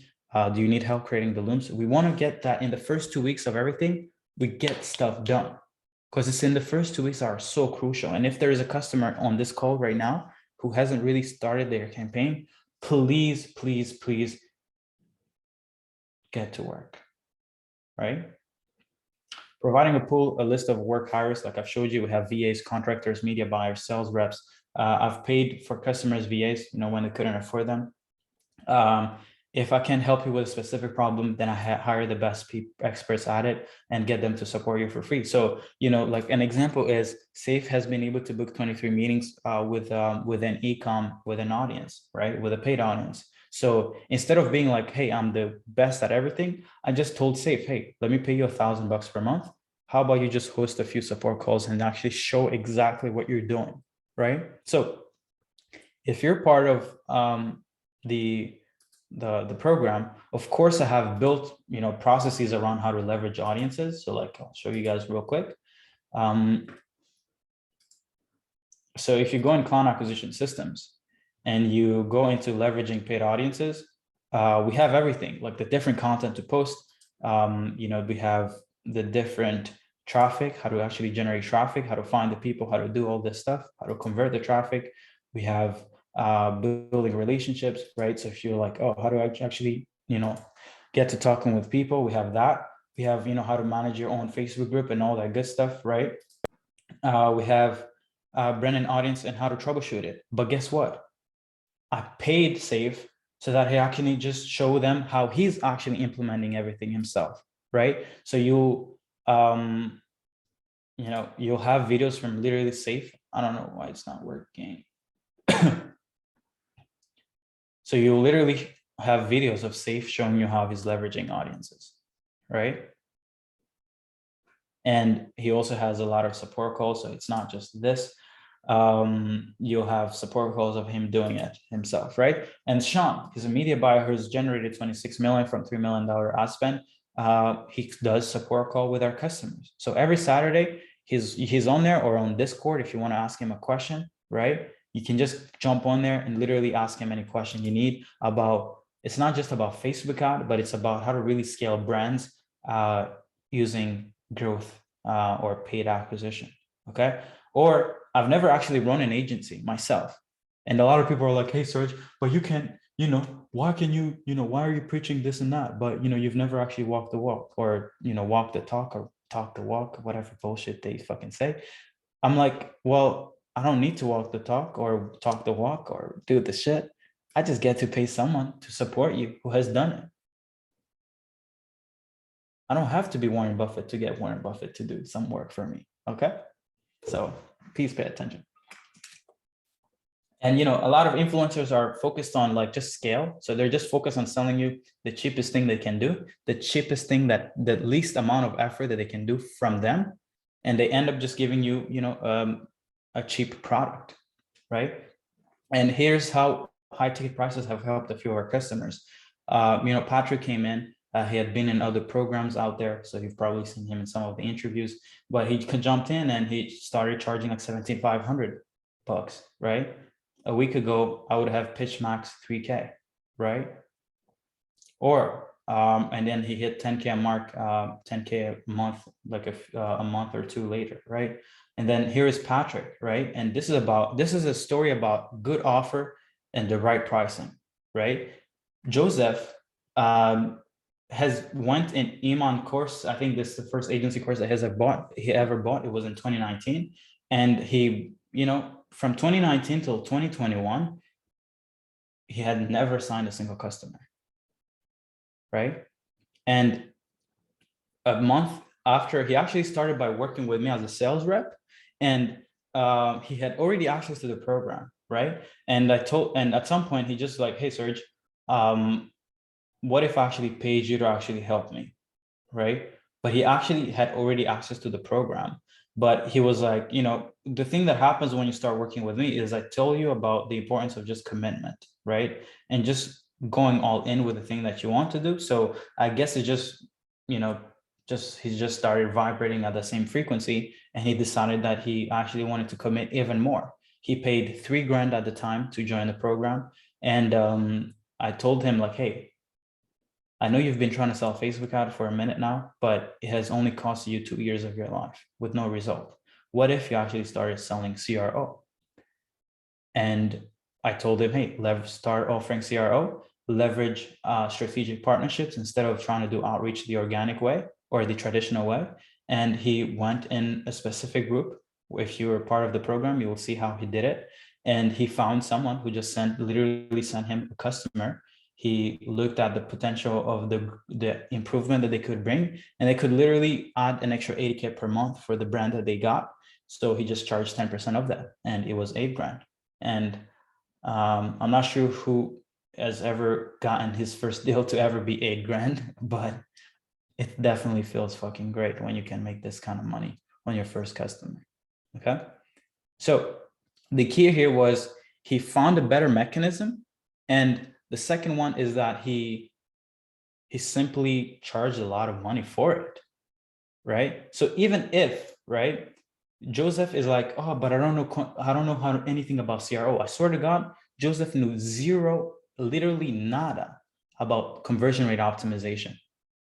But if you have $8,000 of capital, do you think you can't even find someone to pay $5,000 to take care of the whole business? You have. Now, it's not just about what you know, it's the capital. What can the capital that you have access to do? Right? So capital actually helps you become a capital allocator, and you can solve problems that you yourself can't even solve on your own.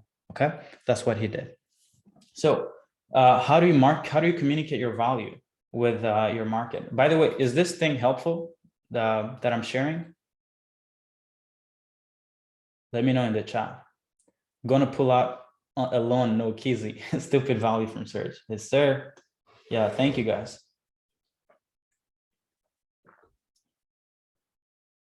They may just have taken out a loan for the course of them. How can they not afford a VA when they just invested 10,000 on a course?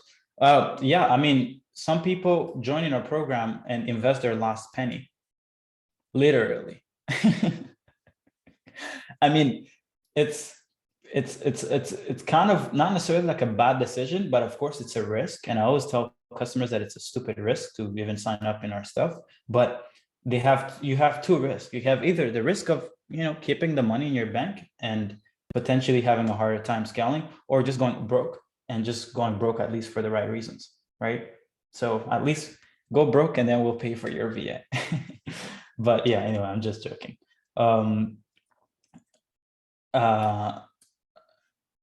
Yeah, but yeah, anyway, please drop some stories, guys. Take a picture. If you haven't posted this on your Instagram or your Facebook, come on, guys. I'm going to be spending like 100 hours this week with you guys, building this shit and then spending it with you. So please at least deliver some value. Okay. So now communication. It doesn't matter how good you are at the thing you do. It doesn't matter how long you've been doing it. It doesn't matter how big your case studies are. It doesn't matter if you even exist. Literally, right? What I'm about to say right now is probably the second most important thing after knowing how to create the thing that the market actually wants. And it's that unless people learn about what you do and how you do it, it doesn't matter. I don't care if you're the most handsome woman on earth. If I don't know you, I don't care about you. I won't be sliding in your DMs, but no, I'm joking. But literally, this is the most painful thing that I see. I see so many smart. Oh my God, people that literally turn me on as to how smart they are. But guess what? They're broke. And do you know why they're broke? Because nobody knows anything about them. They're literally non-existent, right? I believe that the only thing keeping you keeping everyone who is on this call from hitting 1 million per year or a 7-figure run rate is not your offer. It's not how good your onboarding is. It's not how good your team is, or even yourself. I don't care where you're from. I don't care if you're from India. I don't care if you're from Zimbabwe. I don't care if you're from Rwanda. I don't care if you're from Montreal, Quebec. I don't care if you're from Miami. I don't care. I don't care. I literally don't give a F. The reason why you're not where you want to be, the reason why you don't have a $1 million in your bank account is because you don't have the ability to communicate what you do, who you help, and how you help them at scale, right? If you can't generate attention and keep that attention, you have a hard time growing past 100K per month, right? Look at people like Joe Rogan. This guy just sold $100 million for his podcast. What is this podcast about? It's literally people talking, and you can make people millions and nobody want to give you $2,000 per month, bro. How do you make sense of that? It's crazy. It's literally ridiculous. You can solve problems. You're like a surgeon. You're like a neurosurgeon of business, but people don't want to give you their money. How do you make sense of that? And there is a guy who just spends his time on a mic talking with people, gossiping, talking about great subjects, entertaining stuff, and they're making 100 M's while you're struggling to make 10K per month. So the insight that I'm trying to share here is that it's not just enough to have the right offer. You need to get good at getting people's attention, right? An example of Alex Hormozy. This guy's already making 85 million per year, but he's now starting to create content every single day. Why do you guys think he's doing it? Do you think he needs to be creating content on YouTube, guys? Do you think he needs to be a YouTuber? He doesn't need to. But do you know what it requires him to get to that $1 billion a year? He needs attention, a lot of it. So what he's doing now is actually a skill set that is worth 100 million or more per year, creating content, captivating people's attention, getting people to buy your book, and it's 19.99 cents, and sharing it with everyone. Why do you guys think I actually asked you guys to share me on your stories? Because I want to be able to captivate more attention. And that's a skill set that you guys need to work on. So it's not just enough to have the right thing. It's do enough people know about you. Okay? So please pay attention. And if you're broke, it's because no one knows about you, baby. Like Grant Cardone says, get attention. Get attention. A lot of attention. Okay? And the fact that I have, how many people do we have right now? We have 76 people today, right? Who are still on the call. Shows my ability to get people to pay attention, and it's a 7-figure skill set. How much money do I think? So let's say to make 100K per month, right? I only need probably like 8 people to buy from this call, right? 8 people, actually less. But let's say like if 5 people bought from this call, we would hit a 6-figure month this month. Why is that? Because I have a high ticket offer, I have a really good backend, and I have the ability to generate a lot of attention. So to make 100K a month, it's not really hard. You just need to get people to know you, and you need to have a high ticket offer or a service or a product, and you just need to get attention, tell them what you can do, make money. Simple. Anyway, so you'll need to do the following to improve how you communicate your value. Of course, I'm not, one thing that you guys are getting in this training is that I'm not necessarily like going to be giving you everything that is in the program, because a lot of people have paid a lot of money for it, but I'm trying to give you guys as much as I can. So I'm not going to be going over a lot of stuff, but the stuff that I've put here is essentially what could help you guys, for free. So check this out. Headline. We make it unreasonable for agencies, consultants who are lacking predictability with their client acquisition systems not to add an extra 500K in annual recurring revenue in 4 months or less without needing them to buy any new course, program, or hiring unreliable service providers, okay? So you need a headline.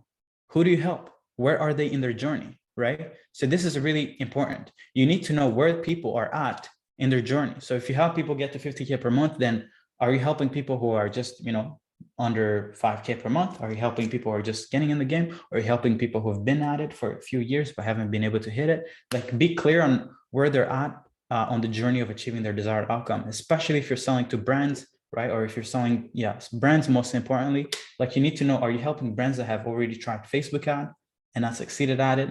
Or are you helping brands that have already spending millions on ads every month, but want to get really good returns by maybe implementing your new strategy, or, etc. Okay.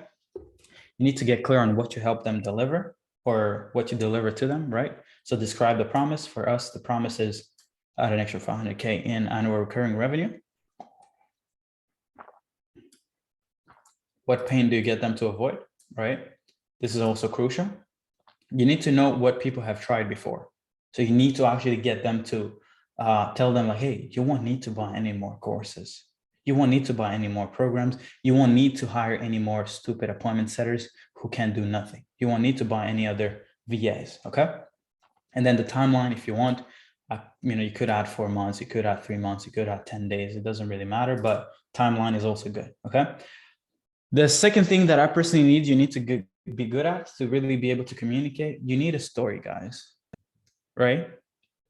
You need a story about how you pick the thing that you're doing, how you figure out how to solve a problem. You need to figure out how to, or even how you even got to deliver the specific niche's desired outcome. So tell everything, right? So when you're a customer, we actually give you something like this. It's called the why you worksheet, right? But so this is like a sheet that I've personally built, right? But it's given to customers to leverage. But it's essentially, you need to get clear on like, and this is the stuff that I actually put here, right? So it's like the story. So you need to have a story. So I have my story here. It's pretty short, but I can make it longer. You need to know who the before state and after state of your customers, who you help. So I put it here. I'm clear on what is the before state of every customer of mine. I'm clear on what is the after state. Once they have gone through the product, you will need to have one for your service, okay? And then if you have a competitive edge, share it, right? So I have it here, okay? We have more stuff here. And then this one is probably the most important one, right? Problem, feature, benefit. Describe the problem. So you need to be able to have stuff like here. Okay, let me show you an example. So for me, our program or our solution solves many problems, since in order to scale past 50K to 100K per month, you don't just need one single system or one single solution to get there. The goal with what I'll cover below is to help you know the main key angles that you can leverage when trying to convince someone in buying our solution, right? So what I did here, and this is what you guys will need to do, right? You need to find a problem, which is this. This is an example of a problem that people face. And then you need to describe the symptoms of the problem you solve. So what happens when someone is doing it manually outreach themselves, right? If someone is doing manually outreach for themselves, that means that she doesn't get actually to focus on their business or on anything else. The service that he offers suffers. That means their customers don't actually get the attention, okay? The business owner doesn't have time to improve or learn, right? The business owner doesn't have the time to spend time with family or his own hobbies, right? The business owner can do volume required to achieve the impressive growth. If you're doing outreach manually, like, you're not incentivized to do a lot of volume. So guess what? The business owner gets discouraged pretty easily, since the lack of volume makes it so that he can't see results fast enough. Now, the feature that we use to solve it, we have provide highly trained virtual assistants, right? And then here I discuss what happens once you have this, right? So you need to be able to share the mechanism that you use to solve the problem, and then share immediate consequences of solving that problem. So by us placing, let's say, a trained appointment setter in your company, well, the immediate action is that you don't get to do outreach anymore. The second order consequence or third order consequences is that now you have your free time. Now you get looms or brands or real estate agents or really any lead wanting to come in, wanting to hear about you without you having to do anything. And you get to spend a little money to, close to nothing every month on that VA. And then what ends up happening is that the third order consequence is that you get more consistency. And since you're getting more consistency, you actually get more excited about your business. Because now you're not worried about, oh, will I get the lead tomorrow? Will not I get the lead tomorrow? No, no, no, no. Everything is systematized now, which means that every single day, something happens, something positive happens, right? So you guys will need to get good at figuring out every little problem, describe the symptoms of that problem, describe the feature you use to solve it, and then describe the benefit, first order consequence, describe the second and third order consequences of solving those problems, okay? And I forgot how I described it in the program, but let me show you something. I described it a bit better in the actual program. So it's called the YU worksheet. So check this out. I want to describe here because it's so important for me to really explain it. So check this out. In order to solve the big problem and deliver the big claim, your product or service normally solves many problems. Take the time to list out all the problems that are solved before you get to deliver the final desired outcome. It is crucial to separate the description of the solution from the benefits, right? So a lot of people are like, oh, we do Facebook ad. Okay, okay, great job. Amazing. But I don't dream about Facebook. I don't care about Facebook ad. I don't care what you do. I don't care if you're a TikToker. I don't care if you're a VA. I don't care what you do. I don't really give a F, okay? So it's crucial to understand that the solution is not what people care about. People care about the benefits, okay? And they don't actually care about the immediate benefit. They care about the third, fourth, fifth order consequences of that benefit or of that solution, right? Be as detailed as possible, as it will help you out when creating sales assets. So when you're describing the problem, you describe the problem, describe the effect it has on your ideal prospects, dig deep and cover the impact of this problem on all areas of their life, right? So describe the problem, describe the symptoms, describe the impact of the symptoms on their lives, okay? So this is literally like second order thinking in every area. Describe the feature, describe what are the benefits of solving the problem, leverage the basic desires. I won't go into this. If you ever become a customer, you'll get it. But even when you get to the outcome, you describe the symptoms of the outcome and then describe the impact of the symptoms of the outcome. So this is like what happens once you solve it. And when that outcome happens, what other impacts occur from that outcome? And that's why I wanted to talk about second order stuff and thinking yesterday, because this is the stuff that helps you actually get clarity on everything else, right? So if you can have a good headline, if you can talk about your story on how you got to where you're at, if you can describe who you help and where they're at, and maybe the after state of once you've helped them, what happens, if you can talk about your competitive edge, if you can talk about the problem, feature, and benefit, then why wouldn't someone buy from you, right? Once you've built and filled out the worksheets, build sales assets, okay? Not sure why most people don't do this, but it's literally a cheat code, right? Imagine never needing to handle any objections because you handled them in 100 videos you made on YouTube, right? Most people want to know how to handle objections on sales calls. But personally, when I hear an objection, as soon as I get off the phone with a prospect, I make a piece of content instead of hammering the one prospect who is crazy, who can't think properly. I'm just like, okay, cool, bro. No worries. Don't buy from me. It's totally fine. Keep your $2,000. It's totally cool. And I simply go hammer anyone else who will ever even think slightly or ever want to think of the same thought as the prospect. I literally want to eradicate that thought process in the market's minds. And that's how I create content. You guys think I create content for you guys? Hell the F no. I'm just trying to sell you guys before you even get ever on the call with Hassan or with me. Because I don't want you guys to be giving me stupid objections. It's like, oh, but I don't have the money right now. Well, the reason you don't have the money is because you don't have the right systems. It's pretty simple. Think properly. You will never have enough money until you have the thing that produces the money that you want to have, right? Most people are lost in thinking that, oh, I'll wait till I have 10K a month to be able to make 10K a month. But it's like, okay, who taught you that? How, in what world do we think like that? Right? It doesn't work like that. You have to start. You have to build. You have to get in the trenches to deserve the outcome. You don't get the outcome and then deserve the outcome. It doesn't work like that. It's not magic, right? Anyway, this is that simple. Even with this challenge, my goal is to turn everyone on here into a believer. So when you're ready to become a customer, it will be swift as the wind.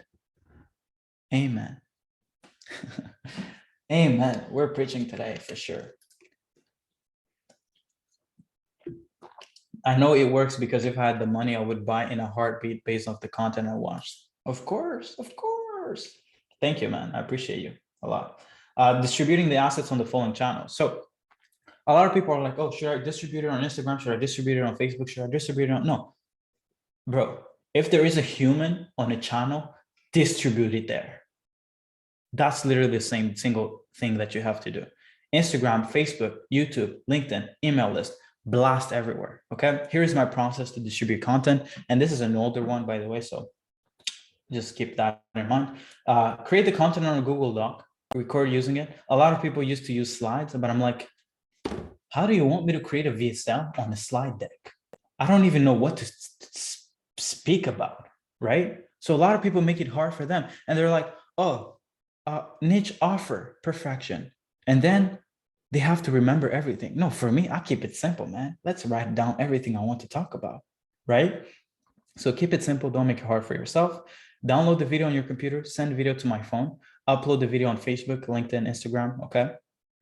And if you have an audience of your ideal clients, you can ask who wants to receive this new asset I just built around this. This will give you feedback you need in order to know what kind of content your audience like. Step 4, I upload it to YouTube. I put some links down below, right? And then step 5, I use just go high level to send some new pieces of content to everyone who's ever been on the discovery call or a sales call with me. Oh, this is so powerful, because a lot of people are like, oh, but I don't have an email list. Well, you do. You do. Unless every call you've ever been on, everybody bought. You have people that haven't bought from you. And the only way they'll buy from you is if they keep remembering that you exist. So for me, I'll show you an example, right? I got on a call with Rochelle around September, November last year. And this is not last year. This is actually the year before, okay? She ended up not moving forward, but I put a piece of content together, and I decided to send a mass content, like a blast to my email. And this is what I said, right? Hey, Rochelle, bonjour. Hope you're having a great day so far. I just want to share a quick update on what we've been doing the past 4 months with our agency. I think you'll definitely gain great insights on how you can scale your business without spending a single dollar on advertising.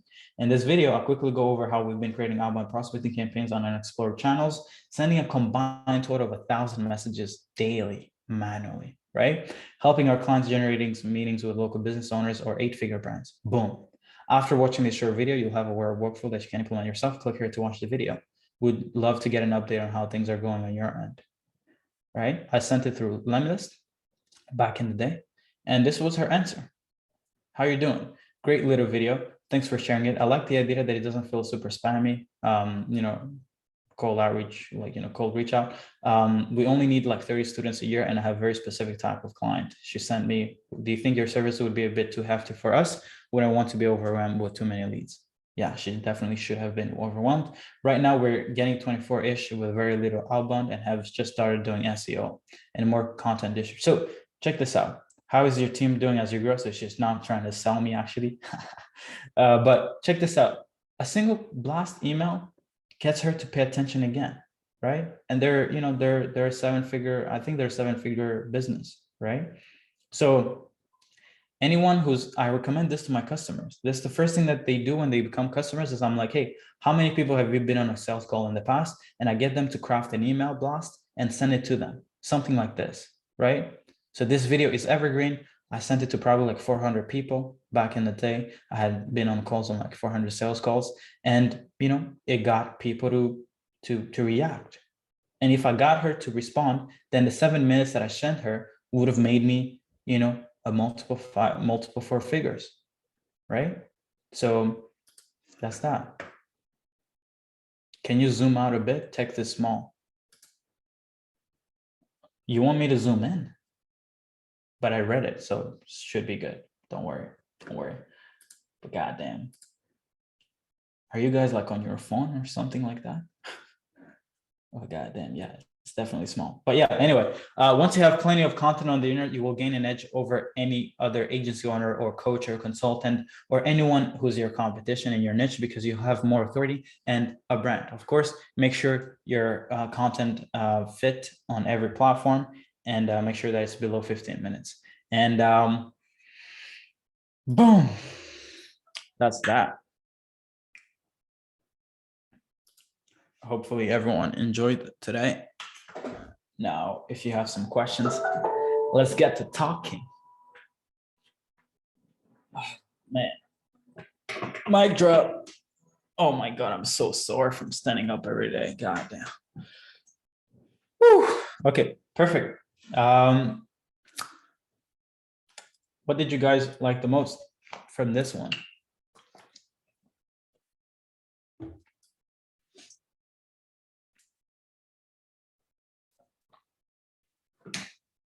Manu, I was for the media buyer stuff, I was talking about how to actually maybe build an offer around just placing media buyers in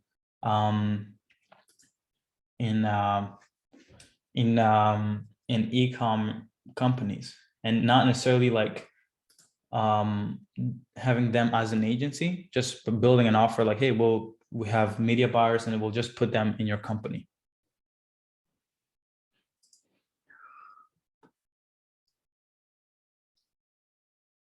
Yeah.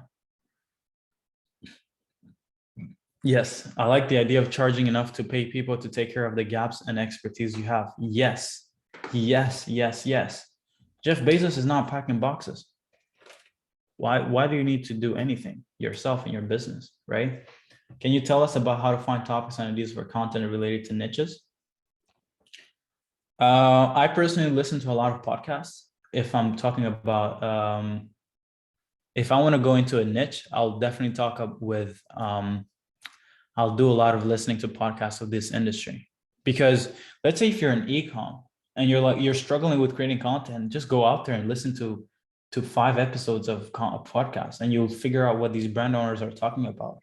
And then you literally just get to take those ideas and just repurpose them and create your own content from your own point of view, right? By the way, if you want to ask a question, raise your hand and then we'll just talk, because it's a lot of minutes. If you want to get access to the recordings, join the Discord community. Have people actually started joining? Yep. Cool. Nice. Beautiful, beautiful, beautiful. I like it. Yeah, we'll be sharing everything there. But yeah, raise your hand if you have a question, instead of like, and then I'll just answer them real quick.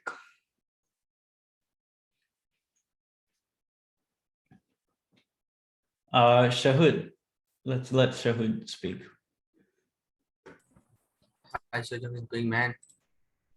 My man, how are you? Day 2, we're back again. Yeah, man. Let's go.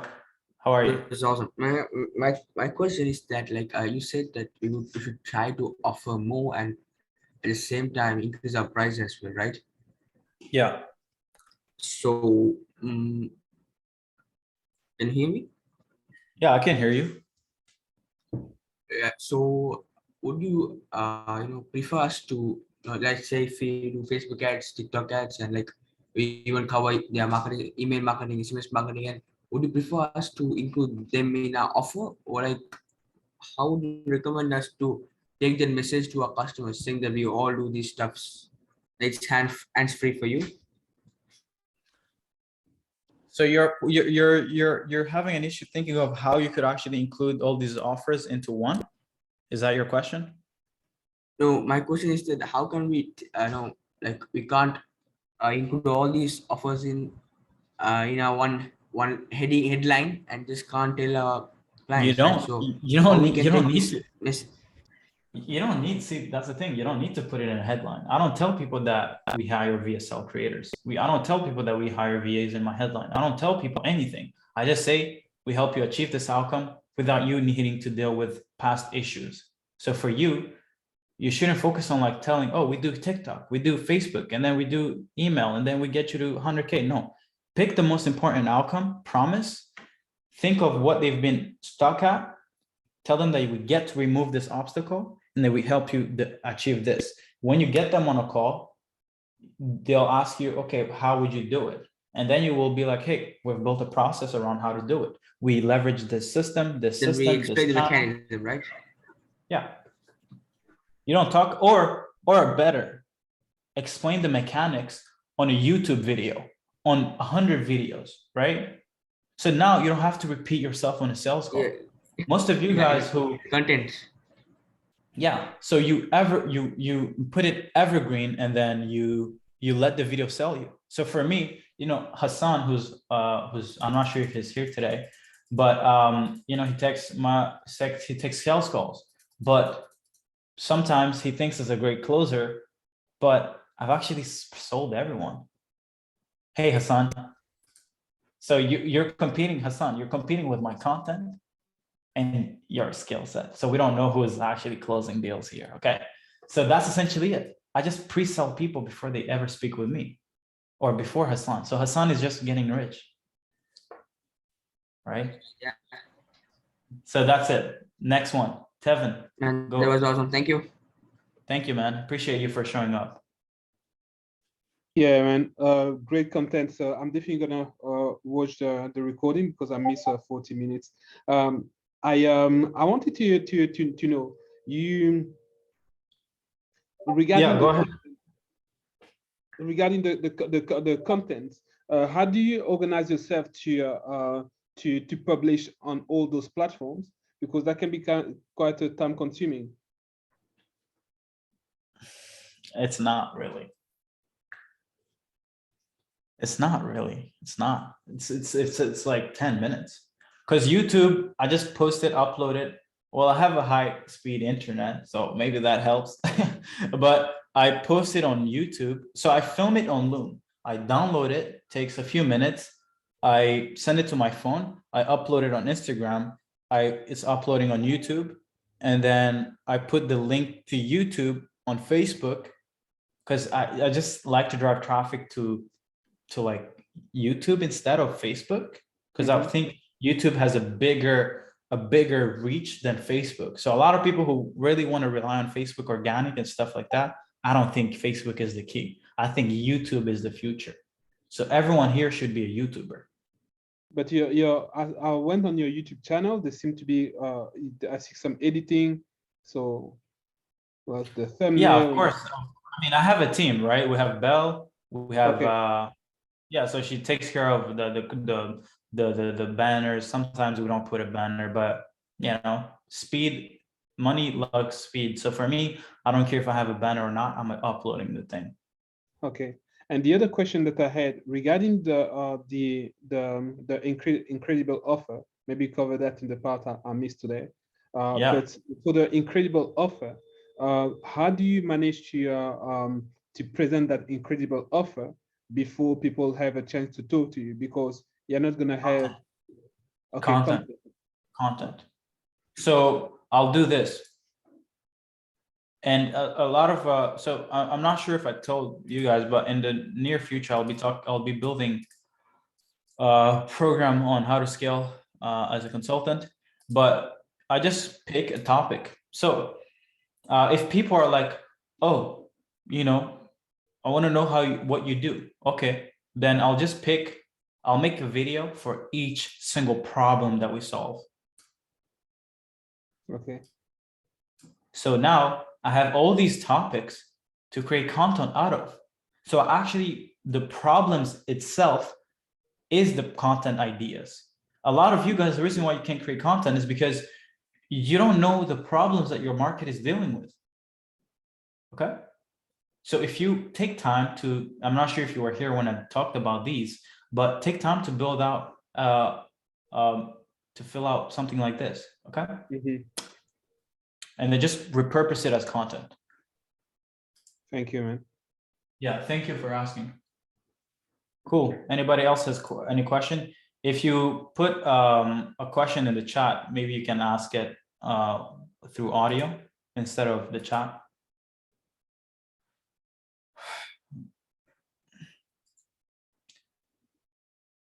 And if you don't have a question, let me know what you liked within the today's content the most. What was your what was the one thing that you never really thought of, but that when you heard about it today, you're like, oh shit, it actually makes sense? Let me know in the chat, please. While we wait for people to write that, we can let Freddie, you want to go? You want to ask a question? Hey, Serge, can you hear me? Yes, sir. Hi, yeah, I just want to say thank you for everything. Insights were great. I learned a lot of things. And I just had one question. You know, when it comes to the offer, let's say if I'm charging 8K, I'm going to make sure that my service is making that 8K back to my customer. So when it comes to offer, would you recommend always going for revenue-driven offers? Or even if I find out a problem that is not necessarily revenue-driven, should I still go for it? Or is it better if it's always revenue-driven? What do you think about that? I don't try to go using that judgment. I just go for what is the most enticing thing for the market. So I'll let the market dictate. So sometimes you might end up seeing that more people would actually just rather buy a creative service than an actual revenue-driven service, like maybe Facebook ad, just because that's what they want. So what ends up happening is that we're told this lie that, oh, I need to just sell something that is revenue driven, that drives actually revenue directly, and that we can actually have data that it proves that. But the truth is, if I want to be famous, I don't care if I get leads. I just care that I look good online. So the truth is, all you have to do is just talk with the market and just test out different offers, right? Get on calls, talk about, hey, I can either do this or this. And then you get on enough calls, you'll get people picking which thing they want. So I don't think I think it's like a Richard Mille. Who buys a $1 million watch? It's not, what does it drive? No, half the population doesn't even know what a rich RM is. They just think that it's like $100 watch. But what it brings is something that you can't measure. It's status. Can you measure status? You can't. So depending on what the person wants, it's not what you give them. You don't focus, you shouldn't overthink yourself that, right? Of course, if you're selling to broke people, then they'll be like, oh my God, how fast do I get an ROI? How much money? But it's like, if you're selling to people with a lot of money, they're just like, yeah, I want it. Give it to me, man. I don't have time to bargain on some bullshit. Let's just get to work. All right. Makes sense. Thank you very much for your answer.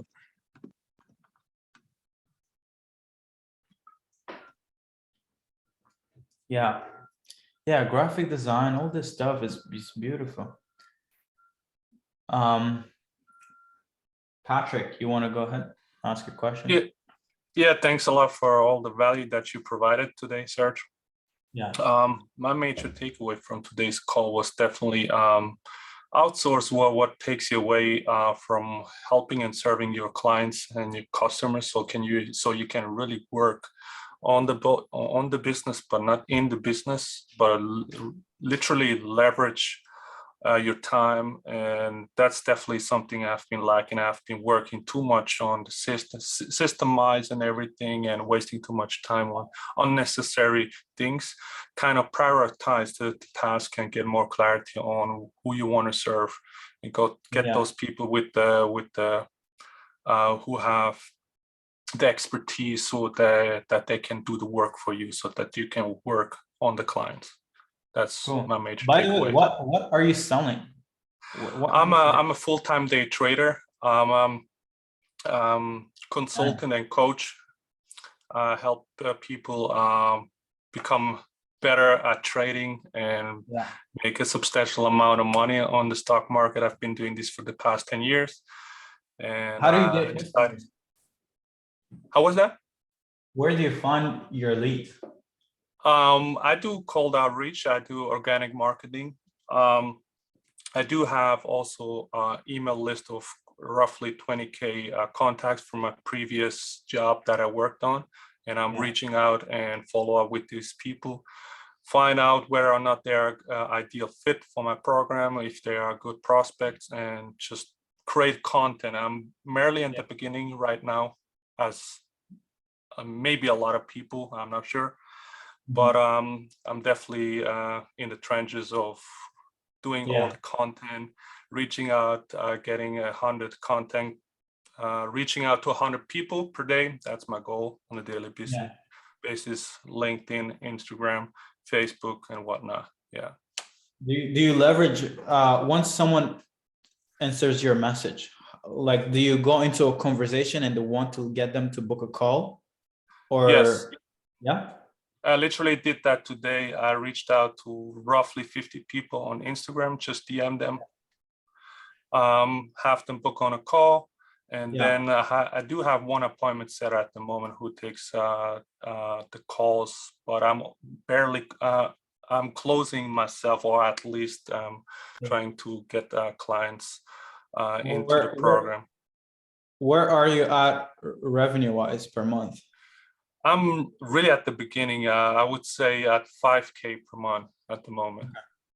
Okay. Do you have really good results within the some good case studies? Just give me a second. I just lost you. My AirPods just died on me. Just give me a second.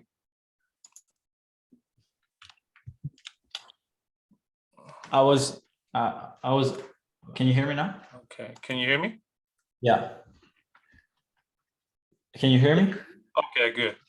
Yeah. What was the last question?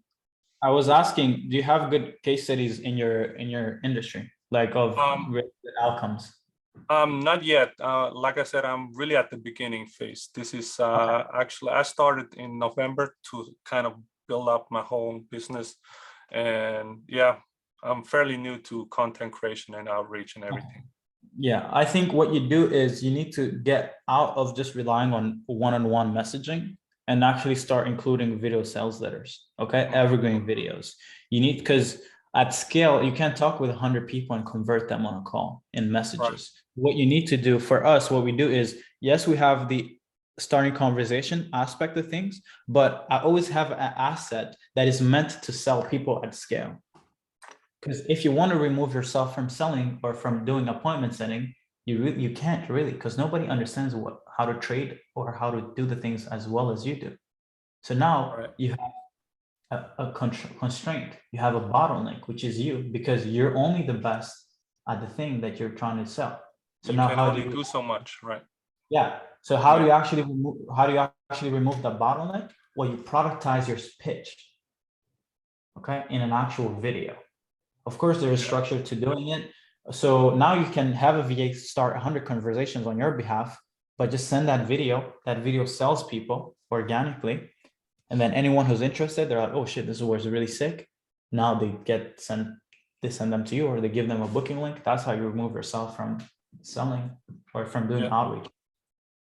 Yeah, that makes perfect sense. That's actually something I'm starting to implement, sending out Loom videos as you do, that explains and shows social proof of what I'm doing and how I'm working with clients and whatnot, instead of sending out to a whole bunch of people, 100 people, and you barely qualify them. Cool. But what was your question? I didn't actually had a question. I was just giving you feedback on the value that I received. I wrote down a lot. I took screenshots, so I will definitely go over the content afterwards. But yeah, no, everything was straightforward for me. Yeah, amazing. Beautiful. Anyone had any other question before I go over some of the questions that were taken now? If you have a question, you can raise your hand and we'll let you in, or I'll just enter the questions in on the notes that we took from the questions from the calls today. So how to do market research and find competition. I've already covered it. Would you recommend working for free for the first few clients? Yeah, if you really have no other option in getting customers, then yeah, work for free. How do you know you have an incredible offer? You have an incredible offer when you have a really good outcome that you're delivering to people. You have a good offer when people find you online, they see a lot of social proof. You have that means that you have even a greater amount of social proof that proves people that you actually can do the thing that you want to do. Because we have a tendency to believe that if other people are doing one thing, then if other people are buying your service, then that means that I should also buy your service because other people are doing it. So it's a bias, right? And then the second thing, the third thing that you need to think of if you have a good offer is how long does it take for your customers to see results? Does it take them 3 months, a year, 2 years, or does it take them 24 hours? You have a great offer when it takes them a really short amount of time. And then the last one is you have a great offer if customers don't have to do anything to actually get the outcome. So the amount of effort and sacrifice done to get the thing that you're trying to sell is achieved if there is literally no effort or sacrifice. Please give me some examples of e-commerce offers. I've already described it. One's London Mastermind last week of this month. How to, and it's still, we're with Omicron going around, like we're still like, it's still a bit crazy. So, but if it happens, it will be last week of this month. How to give social proof if you don't have any case studies? Well, just talk about other people who have achieved the thing that you're selling. So if you're in the real estate agency, if you're targeting real estate agents, instead of, then this is an example, instead of like telling yourself, oh, but I've never helped the real estate agents and I don't have any media about it with case studies. Well, it's cool. Just find someone who's achieved the access or the success that you're looking to sell to real estate agents. So which could be like Ryan Serhant, really any famous guy online, and offer for a car dealership. To be honest, car dealership have existed for so long that I sometimes think that they don't even need marketing. It's that simple. They don't need social media. They've existed way before Facebook existed. So it's hard to sell these people on new mechanisms when they've never actually needed them. They've always been able to succeed. But if you follow the 4 components of creating an offer, you can create a good offer for them if you want. Does the offer has to always be, no, we're answering this. FB inbound versus IG outbound. What the hell? Outbound first, you get inbound later. Pretty simple. Should everyone be building out a Facebook group of their own? Yeah, it's creating an audience. I'll be talking about it later, maybe later this week. What is the next step that we should take now? Well, you need to get clear if you have a good offer or not. Look at the value equation and ask yourself, am I delivering something people want? Do I have social proof online? Does it take a lot of time to deliver a result? And my customers do a lot to actually get the outcome that they want. I think this is not beginner stuff. Well, of course, if you just woke up and you jumped on this call and it's the first ever business call you've ever been on, then yeah, it's not for beginners for sure. It's not for you. But if you've been in the game for a bit and you know what you're doing, then this is for you. How would you create an offer, an influencer marketing that stands out from all other influencer marketing agencies? Value equation. Deliver stuff faster, put out a lot of content, increase social proof, and deliver better products. What should I include in an evergreen for Loom? Sell yourself. Talk about what you do. Talk about who you help. Show how you help them. So build an actual flow chart of how the step-by-step process you use to help people. And then add a call to action for a more personalized